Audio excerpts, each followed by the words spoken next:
Bismillahirrahmanirrahim.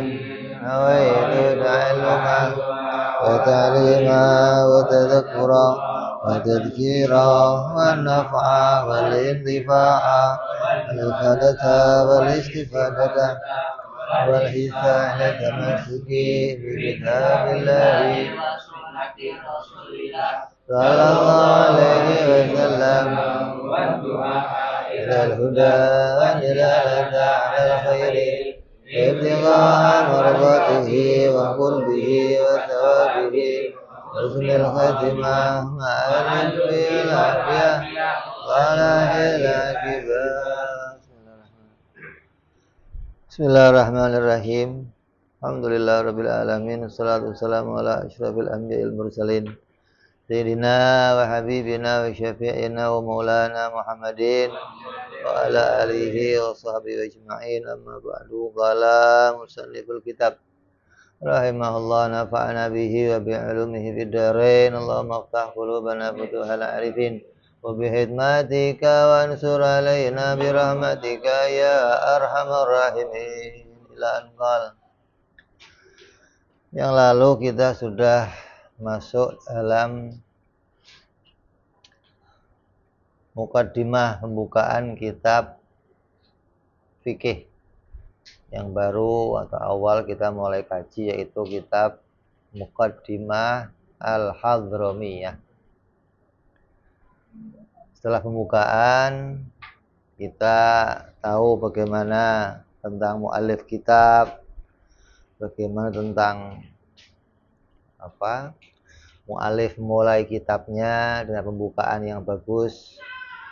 Terus kita akan masuk tentang yang kedua, yaitu Mabadi'ul Asyarah, yaitu tentang dasar pokok ilmu pengetahuan.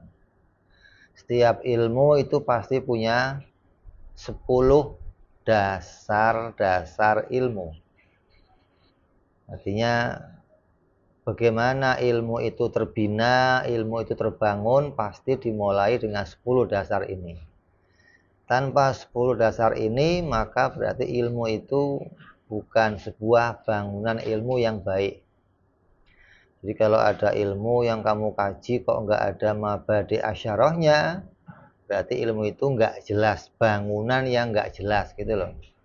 Artinya ketika ada bangunan yang enggak jelas, kamu masuki maka rawan. Nanti kalau mau masuk sebuah bangunan harus jelas, ini jelas kokohnya, jelas amannya, bisa dihuni dengan baik, ditinggali dengan baik. Tapi kalau ada sebuah bangunan kok enggak jelas, maka kamu tinggal di dalamnya akan menjadi berbahaya. Makanya ulama selalu mendahulukan setiap ilmu, mau ilmu tauhid, mau ilmu fikih, mau ilmu hadis, tafsir, atau nahwu, atau yang lainnya, mesti ada namanya mabadi'ul asyarah. Dikatakan di dalam kitab mantek itu, innal mabadi kullafanin asyarah, al-haddu wal maudu'u thumma samarah, wa nisbatu wa fadlu wa wadhi'un, wa ismul istimdadu hukmu syari', masailul ba'du bil ba'di iktafa, wa man daral jami'i haza syarafa. Itu dalam dalam mantek disebutkan demikian. Artinya bait-bait mantek menunjukkan bahwa ilmu itu mabadi'nya ada 10. Apa 10 itu isinya? Yang pertama namanya adalah haddun, atau batasan atau definisi ilmu pengetahuan. Setiap ilmu pasti ada definisinya, nggak mungkin ada ilmu tanpa definisi.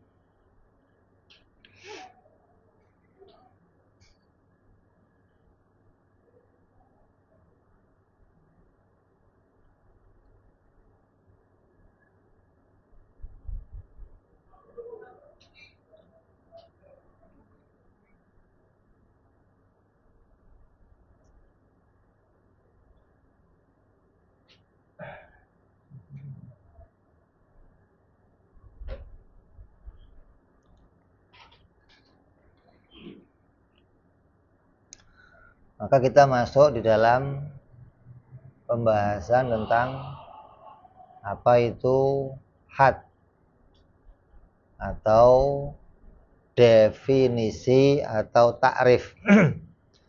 Yaitu membahas pengertian ilmu tertentu dengan jelas sehingga kita bisa membedakan antara satu ilmu dengan ilmu yang lain. Itu namanya had atau batasan atau garis. Oh, ini ilmu tauhid, oh ini ilmu fikih, oh ini ilmu nahwu, oh ini tajwid. Ada batasannya. Tanpa batasan ini nanti kamu akan ketika masuk satu ilmu ngerembet ke ilmu lain, masuk ke dalam kamu nggak tahu batasannya. Maka setiap ilmu pasti punya definisi atau batasan.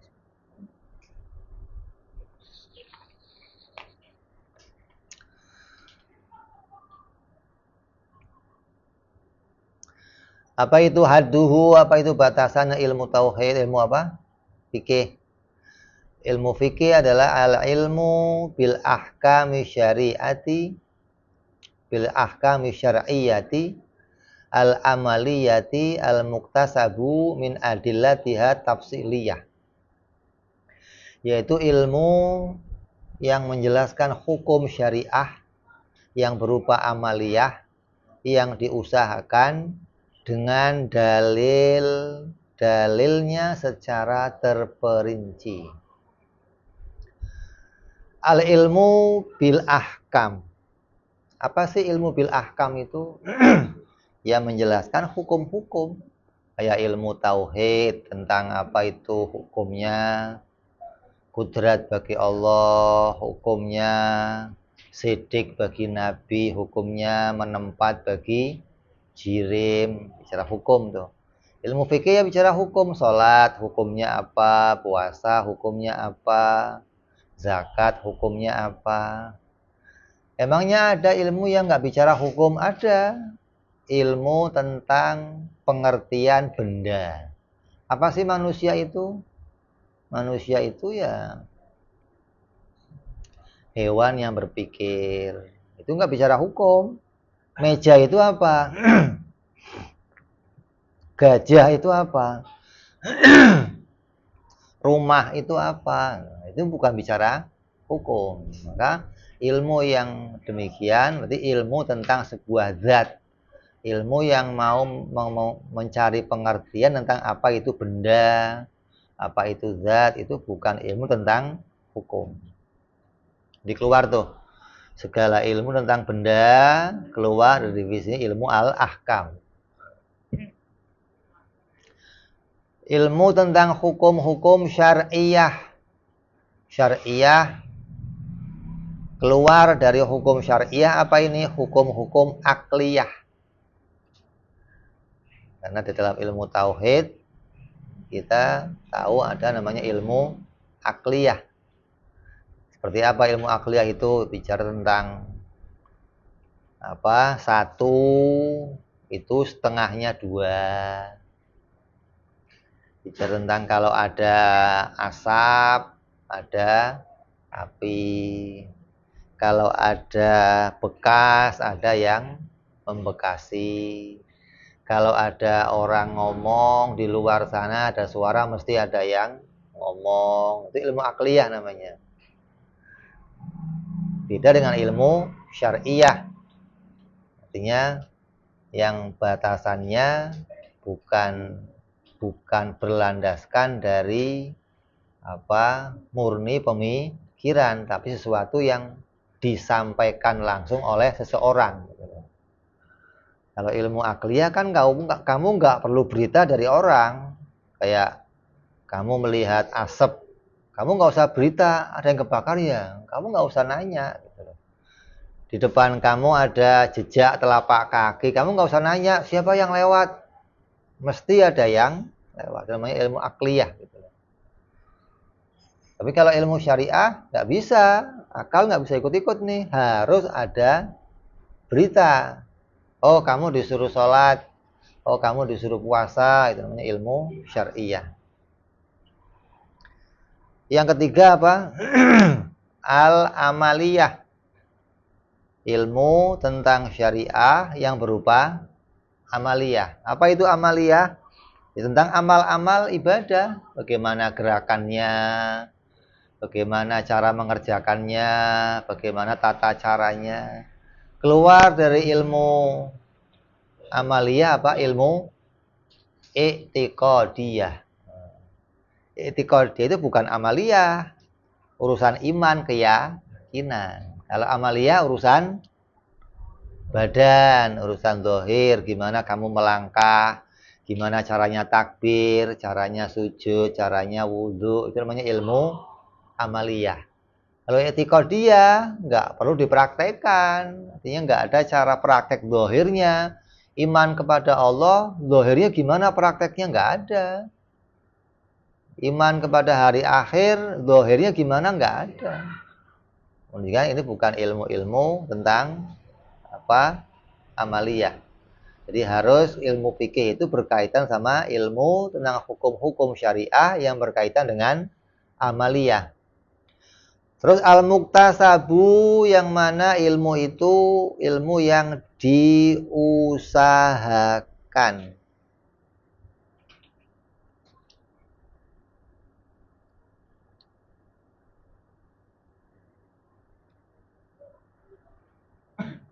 Yaitu keluar dari batasan ilmu ini apa itu ilmunya Allah. Ilmunya Allah bukan kasab. Kalau ilmu kita kasbun, ilmunya hawadis, ilmu yang baru. Maka kalau kamu nggak mengusahakannya, maka kamu nggak akan bisa tahu. Yang dimaksud al-muktasab ini bukan wangsit, bukan ilham, bukan kamu tapa terus nanti akan ngerti hukum sholat, nggak bisa. Muktasab itu diusahakan, kamu harus tahu apa sih sholat itu hukumnya bagaimana, tata caranya gimana. Nggak bisa tahu-tahu orang keluar dari gua, sekarang saya tahu caranya haji. Gimana taunya cara haji? Lu masuk gua ngerti haji. Saya dapat wangsit, caranya haji begini, nggak bisa. Makanya nggak ada hukum syariah berkaitan sama wangsit, nggak ada. Oh, ada orang dimintai fatwanya, tolong dong Pak, ini ada hukum begini, ini gimana? Ntar saya tak cari wangsit dulu, nggak bisa. Dia harus punya referensi kitab ini mengatakan begini, hadis ini mengatakan Quran. Itu namanya al-muktasab, sesuatu yang diusahakan untuk bisa menetapkan sebuah hukum. Jadi ilmu apa? Al-ahkam, asy-syariah, al-amaliyah, al-muktasab yang diusahakan min adillati tafsiliyah yang diusahakan dari sumber dalil-dalil. Ilmu tentang dalil ini yang keluar mana adalah ilmu orang-orang yang taklid. Kalau kita ini ngerti ilmu fikih dengan cara taklid. Salat hukumnya apa? Wajib. Kata siapa? Kata Pak Kiai. Dalilnya mana? Pak Kiai, gitu loh. Kita nggak ngerti karena para imam kita juga nggak menyebutkan di dalam kitab-kitab mereka sholat dalilnya ini, puasa dalilnya ini, haji nggak ada. Kenapa? Karena kita mengerti ilmu fikih dengan dasar taklid. Makanya dalam ilmu taklid ini dalam fikih masih boleh. Tapi dalam ilmu tauhid, taklid dipermasalahkan, diperselisihkan. Kalau taklid dalam ilmu fikih boleh. Walaupun kamu boleh aja nggak taklid, artinya kamu mencari dalil-dalil sendiri untuk ibadah, boleh. Kamu tahu Quran, kamu tahu hadis, kamu tahu ijma'nya ulama, hingga kamu bisa memutuskan, oh ini hukumnya wajib. Buktinya ini, bukti kayak siapa? Para mujtahid. Mujtahid mereka nggak taklid. Mereka tahu tiap-tiap hukum itu didasari dengan dalilnya. Tapi bagi kita masih sampai kepada orang yang ngertinya hukum secara taklid. Adillatiha tafsiliyah. Tafsiliyah maknanya secara terperinci.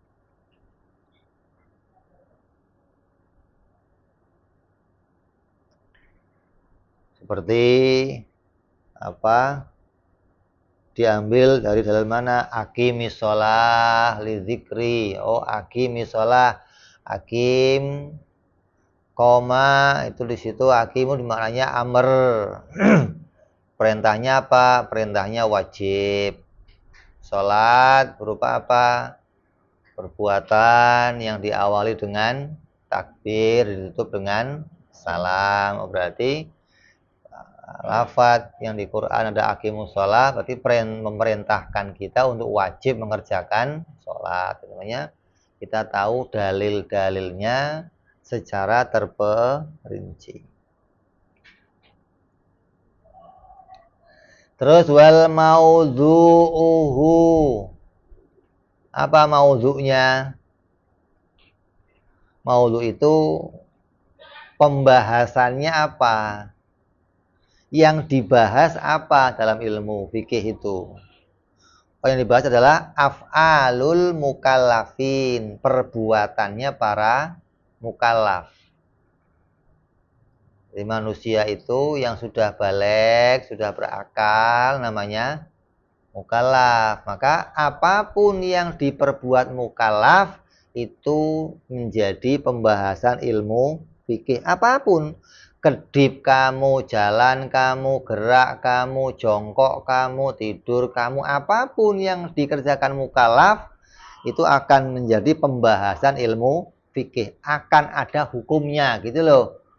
Baik itu nanti wajib atau sunnah atau haram atau makruh atau mubah. Jadi nggak ada amalnya mukallaf yang keluar dari hukum, nggak ada. Kalau ilmu tauhid kan pembahasannya zatnya Allah, sifat-sifat Allah, zatnya Rasul, sifat-sifatnya Rasul, zatnya hawadis, sifatnya, itu yang dibahas dalam ilmu tauhid. Ilmu fikih membahas af'alul mukallaf. Terus wa faedatuhu, apa itu faedahnya?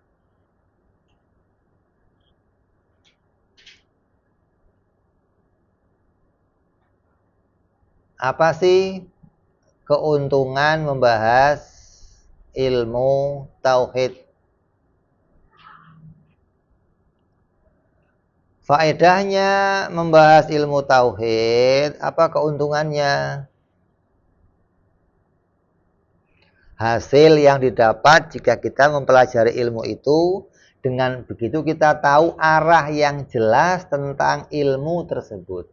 Ketika kita tahu ilmu fikih itu, saya bisa apa? Oh, kamu akan bisa tahu nanti imtithalul awamir wajtinabu nawahi. Kamu akan tahu bagaimana mengerjakan perintah-perintah dan meninggalkan larangan-larangan.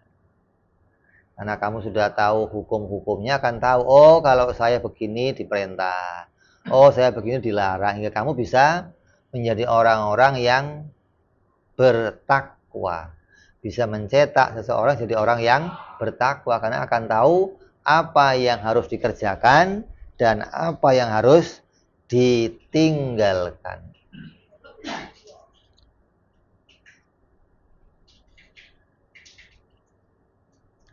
Terus wa faidatuhu wa masailuhu, apa sih? Masailnya apa? Pembahasannya. Artinya masalah-masalah yang terkandung dan menjadi pembahasan suatu ilmu sehingga kita tidak salah arah ketika mempelajari suatu masalah dalam disiplin ilmu tersebut. Sebab pemetaannya sudah jelas, misalnya masalah perhitungan kalender, maka ini sudah bisa kita tahu ilmu itu ilmu falak, maka tidak akan mungkin bisa pakai ilmu nahwu.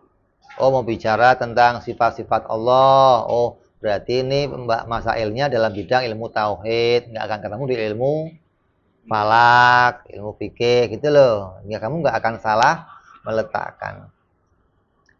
Apa itu yang dibahas dalam ilmu fikih? Yang dibahas adalah kaniyati wajibatun wal wudu syurutu li sihhati shalat. Dibahas tentang apa kayak hukum-hukum tentang apa itu hukumnya niat.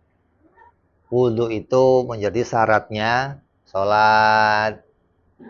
Terbenam matahari menjadi sababnya masuk waktu. Ini yang dibahas seputar itu. Seputar yang namanya beramal, berarti ada yang namanya syarat, sabab, sah, batal, maneh. Yang dibahas seputar itu.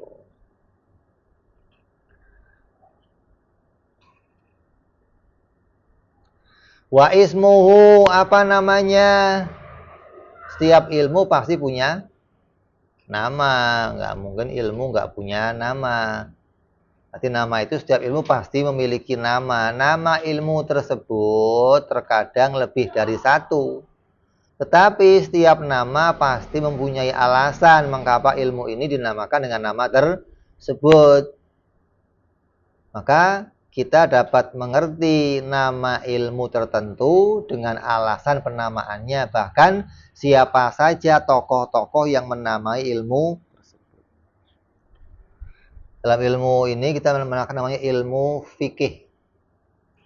Ada yang mengatakan fikhul ashghar.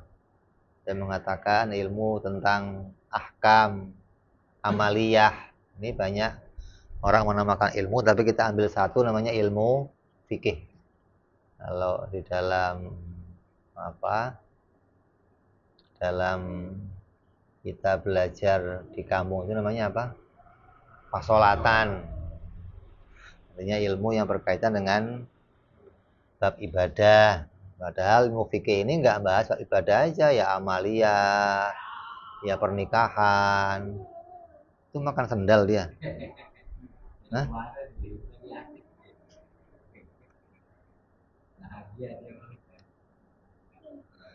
Terus wal istimdaduhu. Apa itu istimdad? Istimdad itu adalah pengambilan atau referensi dasar dari mana sih? Pembahasan di dalamnya atau hukum-hukum yang ada di dalamnya diambil dari mana sumbernya? Al-istimdaduhu minal kitabi was sunnati wal ijma'i wal qiyas. Dari kitab, apa sih kitab itu maksudnya? Kitab itu adalah Al-Qur'anul Karim. Wa sunnah, sunnah itu apa? Af'alun nabi wa aqwaluhu wa ma aqarra ghairihi, ataupun diamnya nabi, perbuatan nabi, ucapan nabi, dan tingkah lakunya nabi. Bahkan diamnya nabi, geraknya nabi itu menjadi pedoman pengambilan hukum dalam ilmu fikih. Terus wal ijma, apa itu ijma? Huwa ittifaqul mujtahidi al mujtahidil ummah kaulan au fi'lan au takriran ba'da wafatin Nabi sallallahu alaihi wasallam. Jadi, apa ijma itu? Ijma itu adalah konsensus atau kesepakatannya para mujtahid. Jadi para ulama, akalnya para ulama mikir, mutusin hukum-hukum, tahu dia bisa melihat sunnah, melihat Quran, kemudian bersepakat tentang suatu hukum. Yang nggak ada secara eksplisit di Quran, nggak ada secara eksplisit di dalam hadis, kemudian ulama bikin keputusan. Kalau zaman Nabi gimana? Nggak ada ijtihad, nggak ada mujtahid, nggak ada ijma, langsung nanya ke Nabi. Oh, nabinya ada, masih dia mau ulama bersepakat ngapain? Setelah Nabi itu nggak ada, baru nggak ada wahyu yang turun. Ketika ada hukum yang kita nggak tahu bagaimana, maka ulama bersepakat.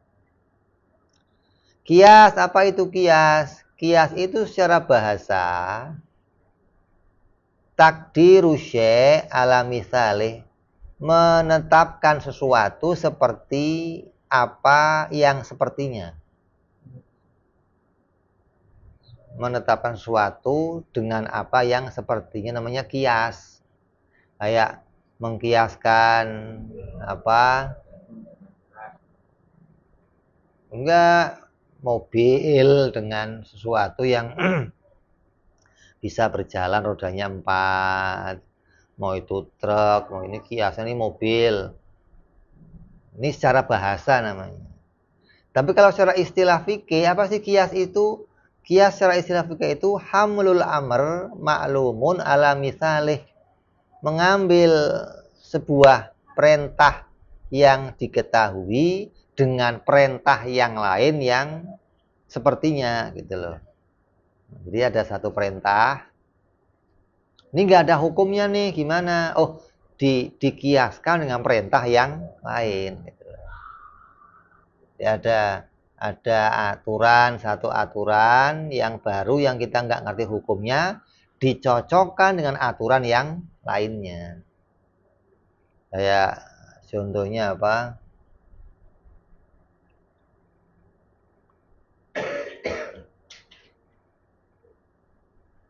Arak dari anggur, perahan anggur. Qurannya begitu, hadisnya begitu. Arak dari perahan beras kencur nggak ada tuh. AO apa bahannya, Sur?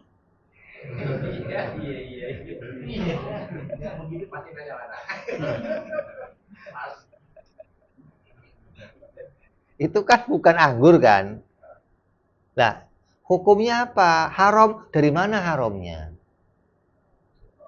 Oh, nggak ada Qurannya, nggak ada hadisnya, maka dikiaskan gitu loh. Lah, untuk membuat kias ini nggak sembarangan.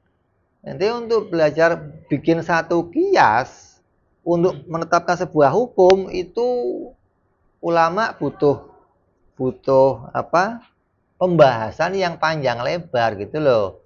Nggak hanya tiba-tiba langsung dikiaskan. Oh, ini kiasnya beras kencur dengan ini, kayak ada namanya apa? Whisky, ada namanya apa lagi sih, Sur?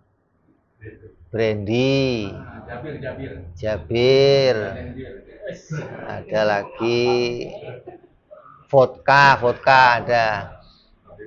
Hah? Itu kan nggak ada nasnya, nggak ada. Oh ini dikiaskan dengan arak yang jadi peran. Kiasnya sama di mananya? Di botolnya, di warnanya, di rasanya, di mananya? Kiasnya di mananya gitu. Itu ulama punya pembahasan yang panjang lebar. Jadi hukum-hukum yang dipakai dalam ilmu fikih itu 4 hukum tadi. Quran, hadis, ijma, qiyas. Ya, kalau tiba-tiba orang mau, oh nggak perlu pakai ijma, qiyas, cukup Quran, boro-boro ini bisa mutusin hukum gitu loh. Ketika nggak ada ijma dan qiyas. Jadi ijma qiyas ini bagian penting juga dalam mutusin hukum, karena tanpa qiyas, tanpa ijma kita nggak akan bisa punya keputusan. Terus tadi apa itu? Istimdad. Wa hukmu syar'i, apa sih hukum mempelajarinya? Untuk belajar ilmu fikih itu hukumnya apa? Yang pertama ada hukumnya fardhu ain. Apa itu? Fima yatawaqqafu alaihi sihatul ibadah wal muamalah wal munakahat. Yaitu yang berkaitan sama tergantungnya sebuah amal itu menjadi sah. Baik itu amaliyah ibadah atau muamalah jual beli atau pernikahan, ketika itu akan menjadi sah atau enggak sah. Untuk menjadi sahnya kamu harus tahu hukumnya. Maka untuk tahu hukumnya berarti kamu sekarang wajib belajar ilmu itu. Ente mau sholat, wajib belajar ilmunya sholat.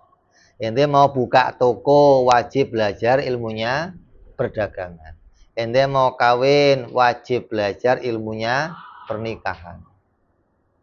Kalau enggak gimana? Kalau enggak, kamu enggak akan tahu bagaimana sahnya, bagaimana batalnya. Nah, kalau saya enggak mau dagang, gimana? Ya enggak wajib ngaji ilmu dagang.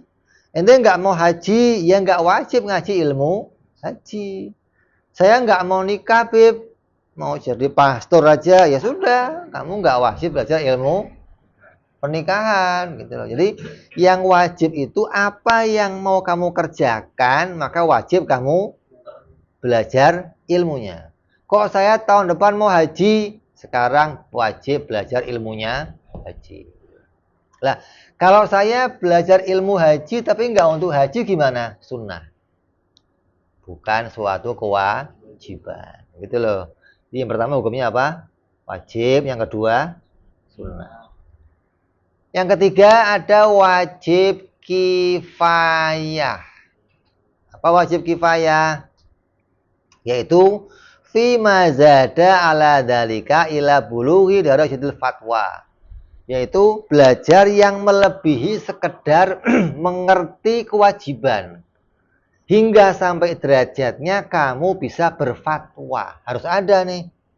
Di suatu daerah harus ada orang yang ngerti fikih secara terperinci hingga dia bisa berfatwa. Kalau enggak gimana? Dosa semua.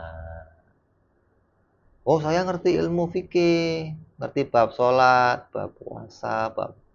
Tapi ketika ada masail tertentu, kamu ditanya, kamu nggak bisa bikin fatwa. Kenapa? Karena kamu nggak belajar secara terperinci. Jadi kamu hanya belajar hanya untuk menggugurkan kewajiban, tahu mana sahnya sholat, mana batalnya sholat.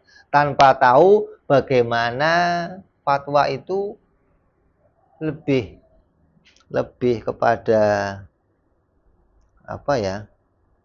Orang makan babi, hukumnya apa? Oh, belum tentu. Tanya ahli fatwa dulu. Akan nanya kenapa ente makan gitu loh.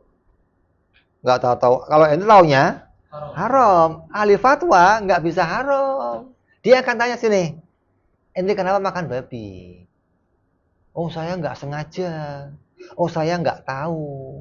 Oh, saya kepepet. Oh, saya doyan. Oh, saya disuguhin. Oh, maka alasan itu membedakan sebuah hukumnya gitu loh. Maka yang bisa mutusin hukum dengan alasan yang beda-beda ahli fatwa. Ente ngucapin saya keluar Islam, hukumnya apa? Oh, udah murtad. Oh, nanti dulu tanya ahli fatwa dulu, panggil. Ente kenapa ngomong begitu? Oh, saya dipaksa. Oh, saya didesak. Oh, saya.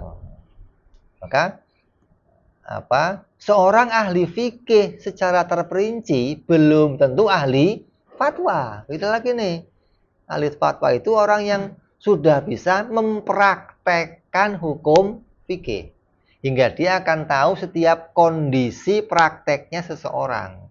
Oh, orang ini hukumnya ketika ngerjain ini haram. Yang ini nggak haram. Jadi nggak cuma tahu hukumnya aja, tapi bisa meletakkan mana hukum itu bagi tiap-tiap individu gitu. Namanya ahli fatwa. Nah, sekarang siapa yang punya fatwa? Ya, sekarang fatwanya kita ya di MUI. MUI yang bisa ngeluarin fatwa karena mereka ada bidang-bidang yang bidangnya di situ.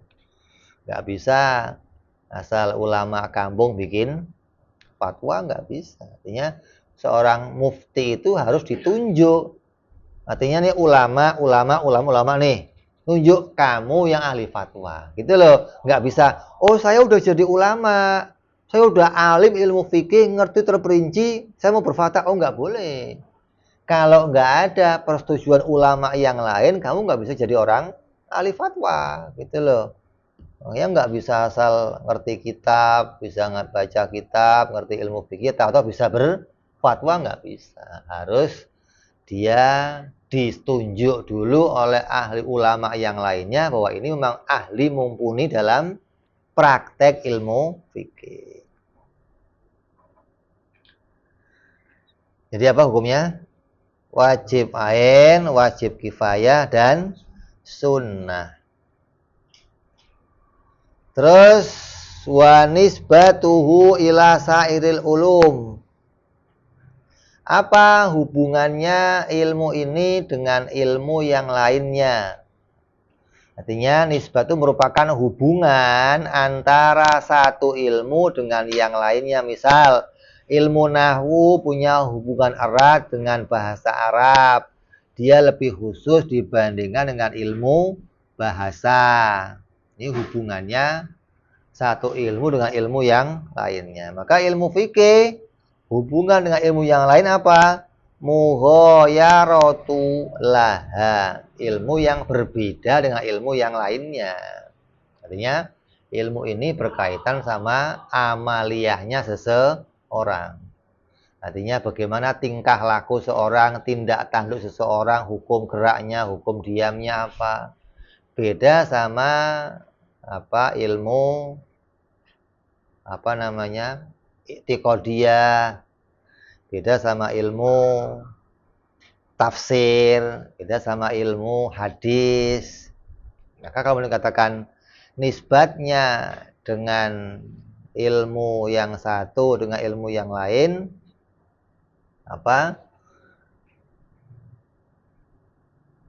tidak sampai menjadi sesuatu yang lebih unggul. Kalau orang mengatakan, oh ilmu saya ini ilmu yang paling unggul dibanding ilmu yang lainnya. Karena tanpa ilmu ini, ilmu yang lain gak ada gunanya. Itu ilmu saya ini, itu kalau mau dilihat dari keunggulan, maka bisa jadi nanti akan dibandingkan mana yang paling utama dari satu ilmu dengan ilmu yang lainnya. Padahal nanti kedudukannya masing-masing ya punya kedudukan yang berbeda-beda. Di satu sisi ini mulia, di sisi lain ini yang lebih mulia, di sisi lainnya, jadi punya hubungannya saling berkaitan dengan ilmu yang lainnya. Kamu punya i'tiqad, punya iman tanpa ilmu fikih, gak ada gunanya. Kamu punya ilmu fikih doang tanpa i'tiqad, gak ada gunanya. Artinya ilmu ini gak bisa berdiri sendiri, harus berkaitan sama ilmu yang lainnya. Terus wa fadluhu, dan keutamaannya, menjelaskan keutamaan suatu ilmu dari beberapa sisi serta perbandingan keutamaan dengan ilmu-ilmu yang lainnya.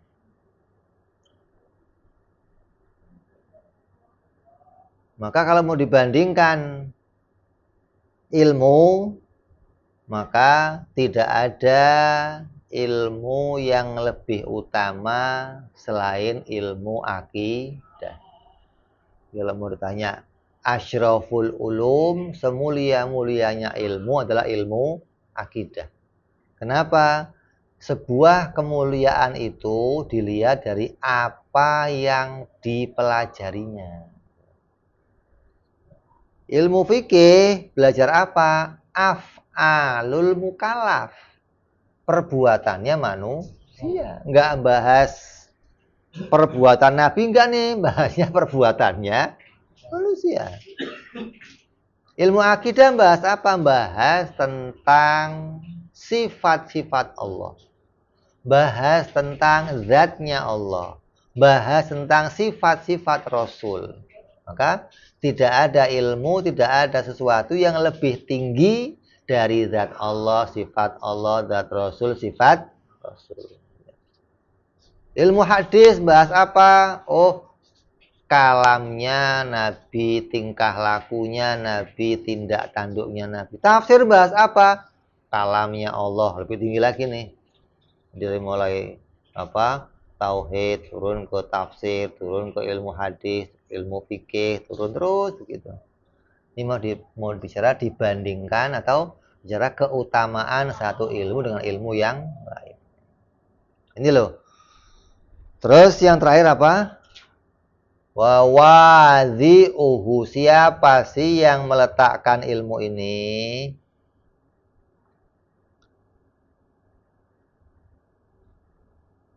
Siapa yang pertama menggoreskan ilmu ini? Siapa yang pertama bikin ilmu ini, namanya apa? Wadhi'uhu, siapa yang meletakkannya?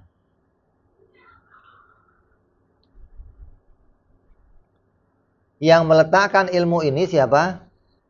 Humul a'immatul mujtahidin, para imam-imam mujtahid.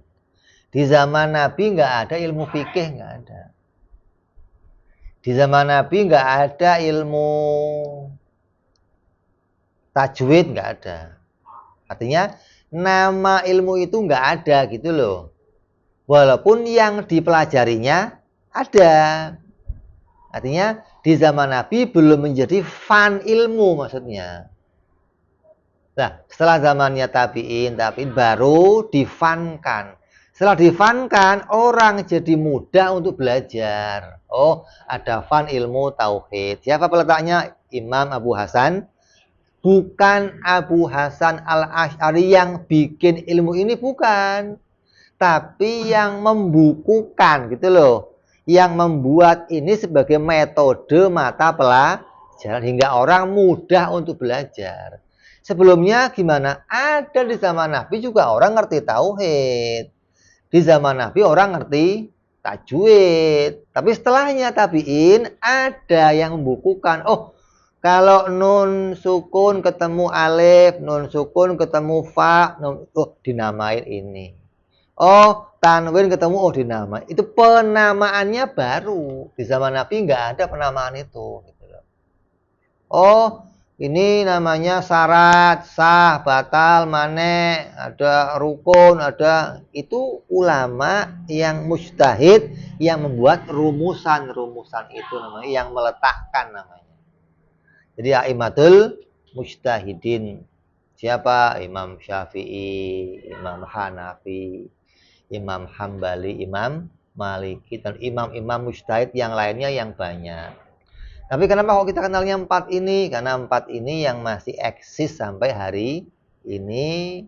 Masih ada pengikutnya, masih disebarkan kitab-kitabnya, hingga kita mengikuti apa yang menjadi fatwa-fatwa dari mereka tentang ilmu-ilmu fikih. Ini loh. Dengan dasar inilah kita tahu ilmu fikih ini terbangun. Jadi bangunannya jelas, yang dipelajari apa, sumbernya dari mana, apa hukum belajarnya, apa kaitan dengan yang lainnya, keuntungannya apa belajar ilmu ini, namanya apa ilmu ini, kamu tahu. Jadi ketika kamu masuk ke dalamnya, kamu akan tahu, oh, setelah saya masuk ke dalamnya akan terbedakan antara belajar ilmu yang satu dan belajar ilmu yang lainnya, hingga tahu sumber-sumbernya dari mana.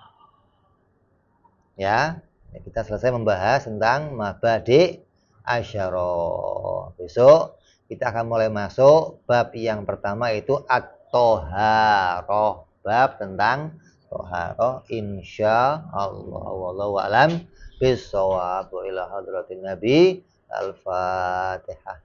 A'udzu billahi minasyaitonir rajim. Bismillahirrahmanirrahim. Alhamdulillahi rabbil alamin arrahmanir rahim maliki yaumiddin iyyaka na'budu wa iyyaka nasta'in ihdinas siratal mustaqim siratal ladzina an'amta 'alaihim ghairil maghdubi 'alaihim waladdallin amin. Ya rabbana tarabna bi anana qatarabna wa anana ashrafna la la ashrafna fatub tamsili kulli hauba wa surlana aurati amin ira'ati wa ufirli walidina wa mauludina wal ali wal khillani wa kulli di au jiratin au suhba wal muslimina ajma' fadlan wa judan mannan la biktisabi minna bil mustafa rasulina dhabi kulli suli salla wa sallam rabbi alaihi andal habbi wa alihi wa sahbihi laka qasi suhbi walhamdulil ilahi fil badi wa tanahi subhana rabbika rabbil izzati amma yasifun salamun alal mursalin walhamdulillahi rabbil alamin.